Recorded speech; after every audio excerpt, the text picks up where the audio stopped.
Era una noche oscura y cuatro amigos encendían su fogata en medio del bosque. En el viento soplaba fuerte y entre los árboles algo parecía moverse. De repente, un chillido metálico resonó cerca de la tienda.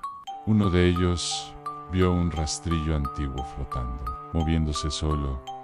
Se acercaba lentamente, rasgando la oscuridad con su filo oxidado. Corrieron, pero cada paso resonaba como si el rastrillo estuviera detrás, siempre detrás.